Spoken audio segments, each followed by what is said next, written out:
So I guess, like, once you realize that there's a musicality, and like the thing that determines if you find a thought beautiful, like if you find it to be true, is if it sounds good with the notes before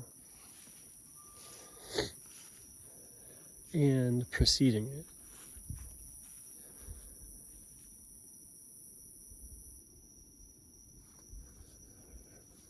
And so, like, whatever gets flashed into your mind via any sort of entertainment, but especially if you like it. So if you super like something like a TV show or a political drama or some other usually art or medium,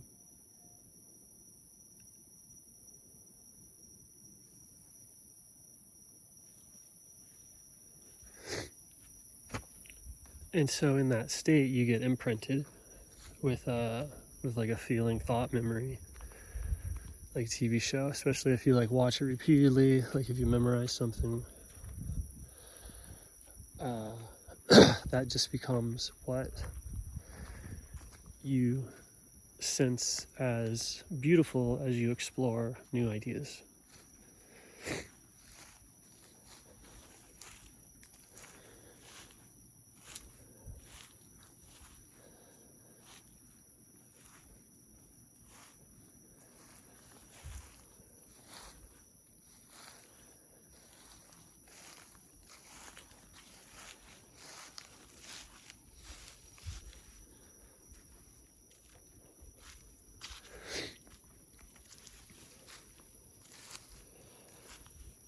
And so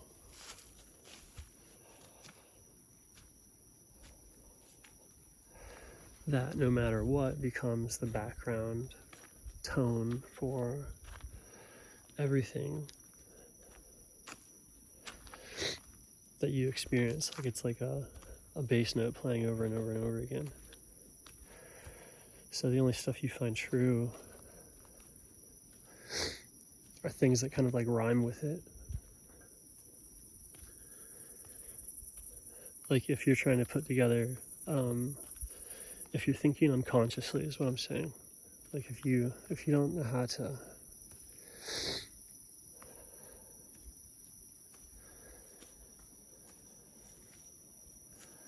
like if this wasn't already obvious to you, obviously,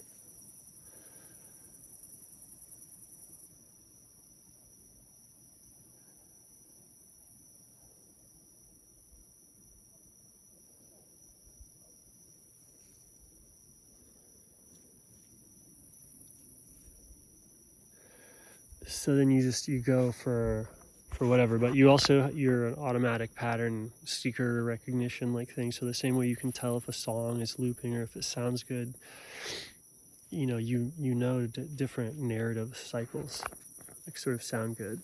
And so that if you get conditioned to sort of like pop culture, you tend to think just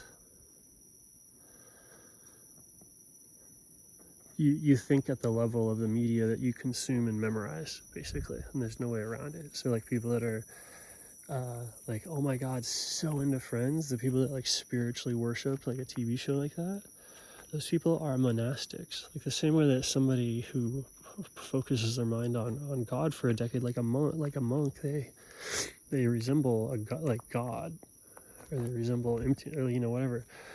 And so there's no less effort in the people that, like, when we memorize these TV shows, when we discuss them with our friends, when we whatever. So it's just the impact of that is that narrative of the TV show, the overall arc gets imprinted as a memory, and then so like you tend to craft narratives that resonate with that via a musical sense or a musical taste,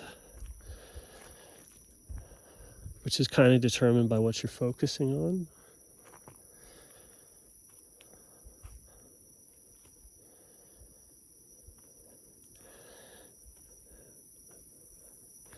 And so if you can free flow rhyme, like basically like when you get to like the level that you should be getting into science, like if scientific thought, scientific understanding is you can jam, you can free flow, you can rhyme. Like you know what true is, you know what the truth is. And so as you explore it, you can just kind of string together thoughts that you know must go that way, because like you've imprinted your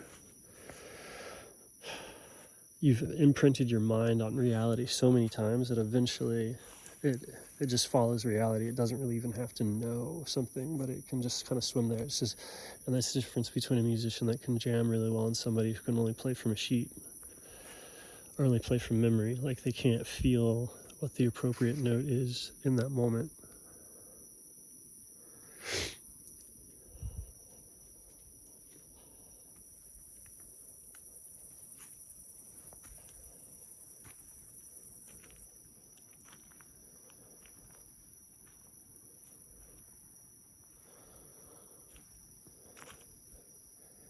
And how we see the world is fairly contagious.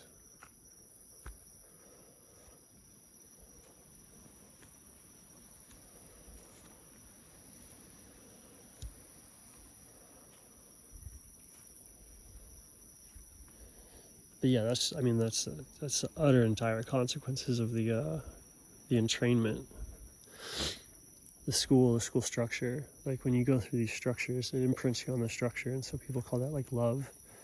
It's just your musical taste. So it's like your musical taste is influenced by the music you consume, or the shows that you consume, the art, the literature that you consume. So like whatever you read and take in, you'll become a resonant antenna for. You'll only think in terms of things that rhyme with those terms.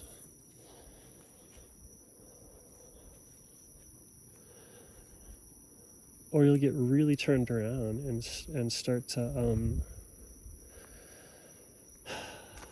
like atheism or materialism is like a musician that just like got so frustrated they like threw their guitar down or like just started strumming like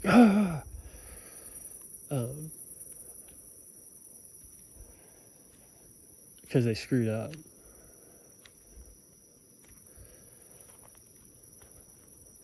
But yeah, so good news could be just like wait for a minute. Like you just wait. If you notice this happening, just wait.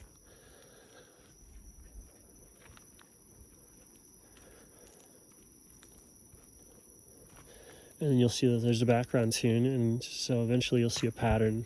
So look for a pattern that seems neutral that you like. And once it repeats itself, you can time it and start in on with it, like in a cycle or two. And so listening and then copying, like the beat of life or the drum of life or the music of life, is the first step to getting back into the participation or whatever at that level.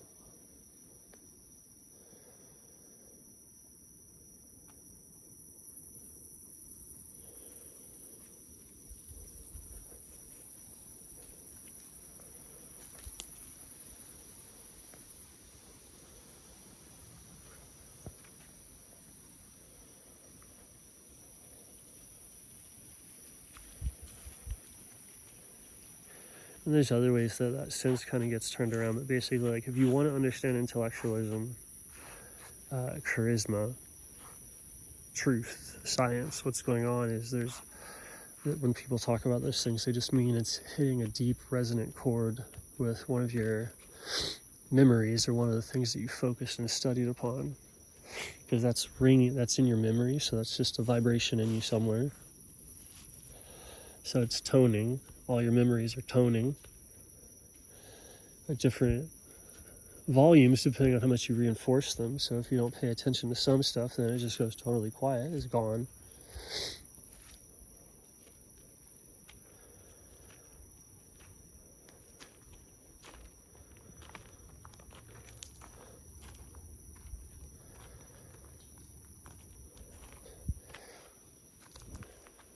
And then eventually you can just start to find a background pattern and repeat it, whatever it is. and then try and start to improvise or play with it exactly as you would if there was like a big band playing and you were trying to figure out how to fit in and contribute. You know, like with the courage of like you're kind of too insignificant to really screw it up, so you might as well try.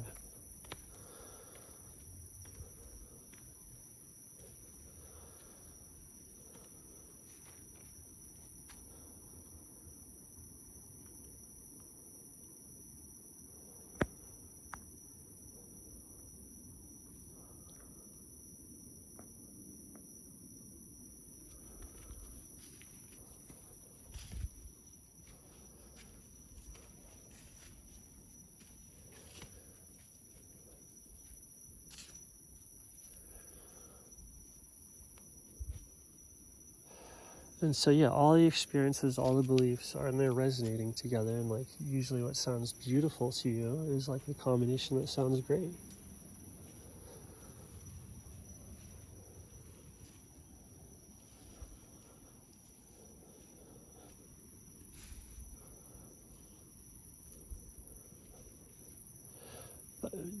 But the main point is that it's just tonal. So like whatever you're exposed to.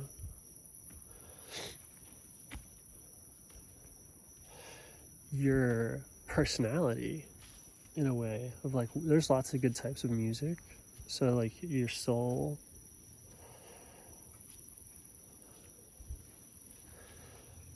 it does appear as if there's like a level of choice there.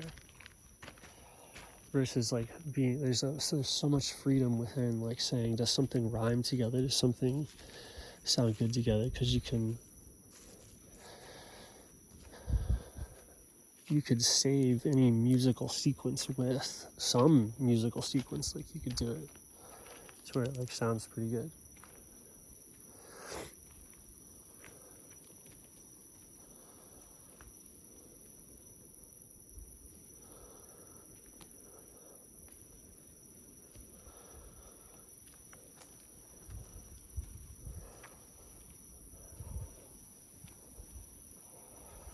I don't know.